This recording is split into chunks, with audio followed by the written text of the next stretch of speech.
Pemirsa, calon gubernur Sumatera Utara nomor urut 1 Bobi Nasution memberikan hak suaranya di TPS 15 Komplek Tasbih Blok Kelurahan Asam Kumbang, Medan, Selayang, Kota Medan, Sumatera Utara. Ya, Bobi Nasution terdaftar di TPS ini bersama dengan 4 orang lainnya, yaitu sang istri Kahiyang Ayu, ibunya, dan kedua saudaranya. Bobi berharap warga Sumatera Utara tetap datang ke TPS meskipun beberapa titik tengah diguyur hujan dan pula dilanda banjir. Usai melakukan pencoblosan, Bobi nampak langsung meninjau beberapa lokasi yang banjir dan memantau proses evakuasi. Pak, jangan di depan, Pak. Beda semua, Pak.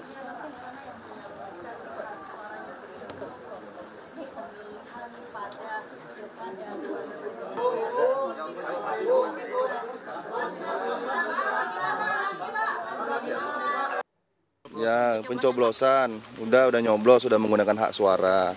Mudah-mudahan walaupun dalam kondisi hari ini hujan, saya berharap tentunya selain sebagai paslon, tapi sebagai wali kota mengharap warga kota Medan tetap datang ke TPS, bisa datang ke TPS walaupun ada tahu kita beberapa titik ada genangan, ada banjir, mudah-mudahan bisa tetap menggunakan hak suaranya. Habis ini kita meninjau banjir di mana? Kemungkinan yang masih hari ini, yang sampai dengan hari ini jam segini masih ada yang belum dievakuasi di titik di Tanjung Pusta. Sementara itu, calon gubernur Sumatera Utara nomor urut 2 Edi Rahmayadi berjalan kaki mendatangi tempat pemungutan suara TPS 44 di Kelurahan Pangkalan Masyur, Kecamatan Medan Johor, Kota Medan.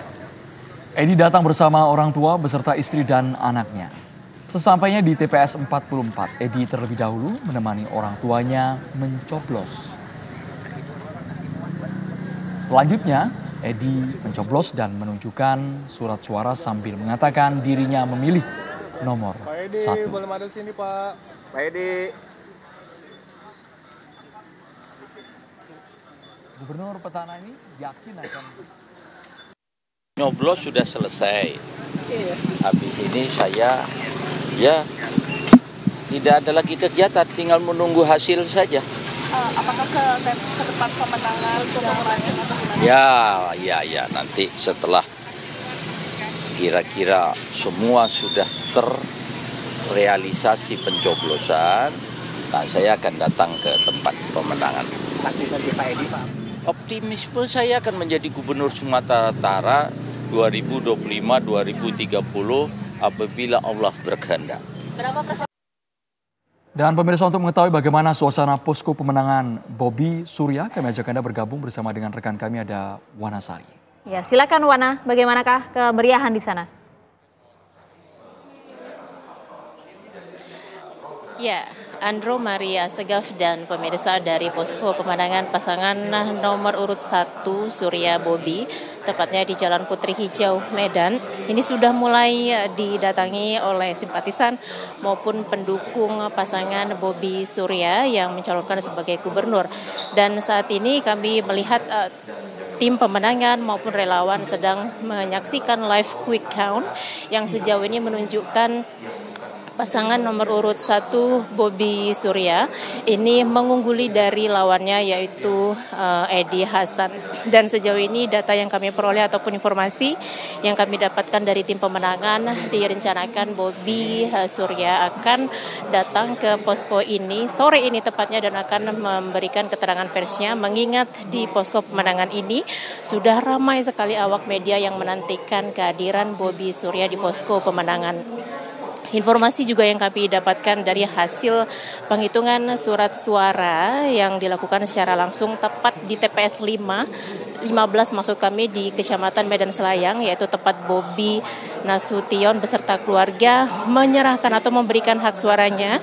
Data yang kami peroleh dari total 372 formulir C6 yang terdaftar, ini hanya 197 warga yang memberikan hak suaranya. Dari jumlah tersebut, lagi-lagi pasangan nomor urut 1 yang didukung sekitar 10 partai politik ini mengungguli sekitar 104 suara, sedangkan pasangan nomor urut 2, Edi Hasan meraih sekitar 93 suara. Dan informasinya Bobi sedang bersiap-siap bersama tim pemenangannya untuk menuju ke posko pemenangan, mengingat setelah memberikan hak suaranya pada pukul 10.30 pagi tadi, Bobi kemudian meninjau beberapa lokasi yang terdampak banjir di sejumlah daerah di kota Medan. Andro.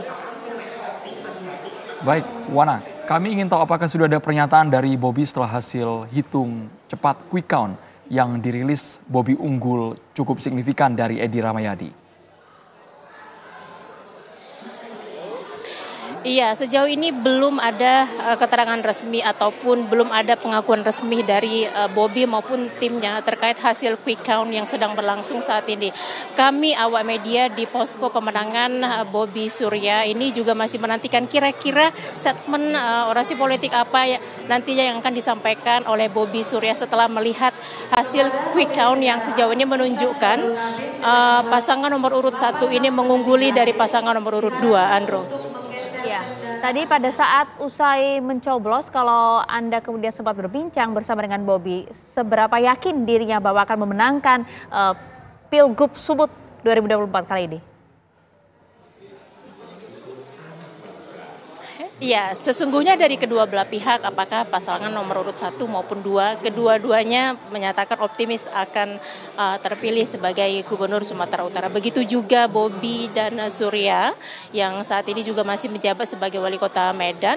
Ini juga optimis dengan dukungan 10 partai politik. Ini tentunya membuat pasangan ini yakin akan merebut kursi Sumut 1 5 tahun ke depan. Maria. Baik, terima kasih laporan lengkap Anda Wanasari langsung dari posko pemenangan Bobi Surya di Medan, Sumatera Utara. Baik, kita boleh ke surveinya Mas Aji terlebih dahulu. Ya. Apakah memang sejak awal, karena kalau kemarin di Sumut ya Maria, setiap debat pasti panas antara Bobi dan Edi Rahmayadi. Paling panas. Moderatornya Maria. Paling panas, bahkan bukan hanya menyerang dari aspek program kinerja tapi juga ada personal. Personal, fisik, betul. Iya, memang ini juga sudah terprediksi sebelumnya ya. Kalau kita mengacu ke survei terakhir, memang pasangan Bobi ini unggul dengan angka yang cukup telak dibanding Pak Edi sebagai incumbent ya. Ada beberapa faktor yang menyebabkan. Pertama, karena memang persepsi kepuasan terhadap kinerja Pak Edi cukup rendah. Kedua adalah persepsi personality ya. Jadi persepsi personality Pak Edi juga dalam beberapa hal itu juga tidak lebih baik dibanding Bobi. Artinya Bobi lebih unggul beberapa aspek personality ya. Jadi kita melihat bahwa hasil hari ini bagian dari kelanjutan tren yang dari survei terakhir kita memang menunjukkan bahwa Bobi jauh unggul di atas pasangan Edi ya. Dan kalau yang ditanya tadi soal faktor debat, memang debat punya pengaruh yang cukup signifikan terutama bagi pemilih yang belum menentukan pilihan. Walaupun memang penonton debat dalam survei kita di Sumatera Utara itu kurang lebih hanya 30-an% yang menonton ya.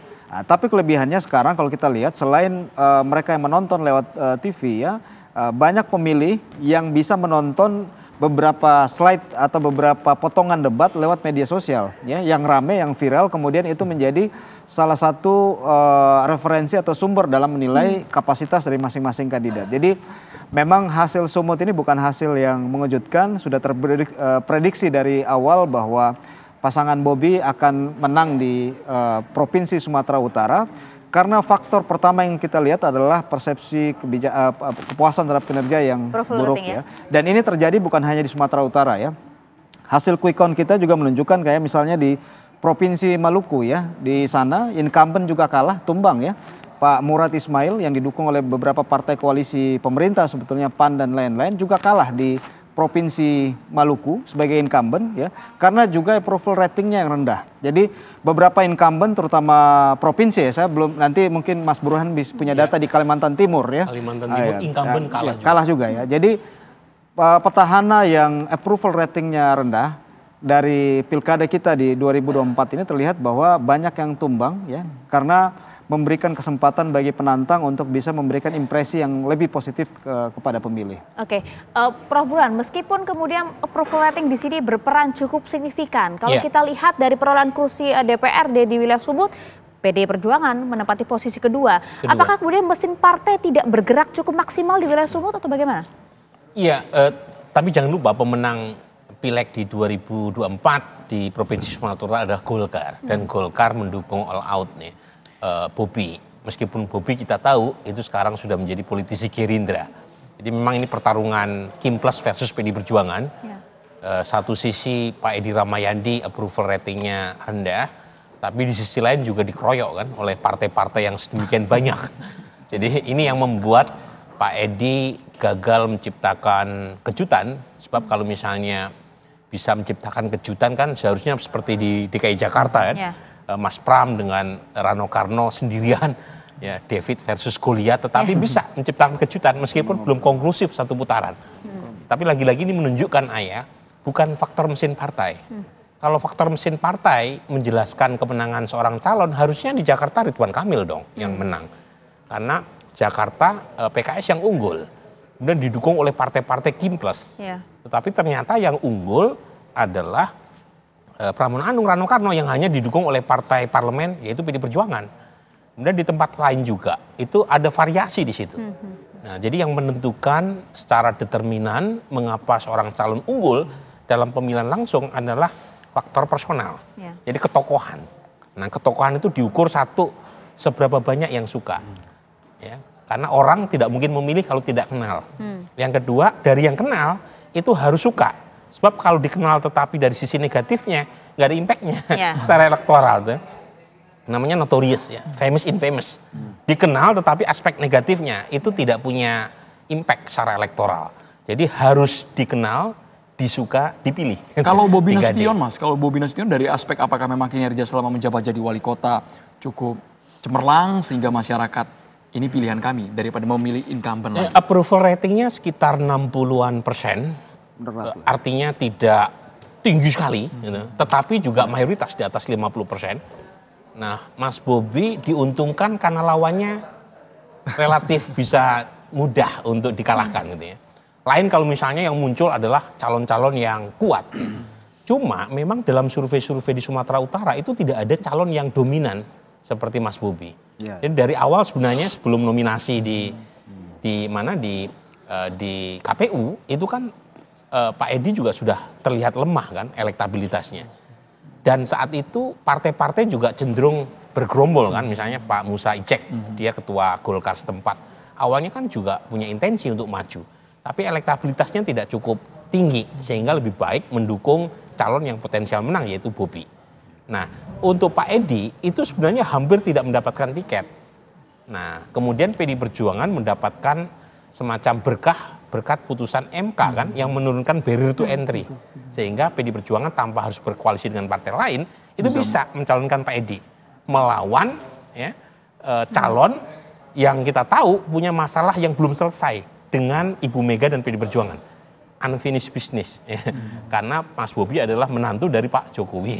Jadi itu kira-kira yang membuat cerita Sumatera Utara seperti itu, padahal secara elektoral tidak terlalu banyak. Yang menarik juga mungkin di sejumlah daerah bahwa petahana meskipun mereka kinerjanya oke, cemerlang, tidak jadi jaminan di 2024 ini terpilih kembali. Sesaat lagi akan kami ulas bersama dengan Prof. Burhan dan juga Mas Aji. Tetaplah bersama kami.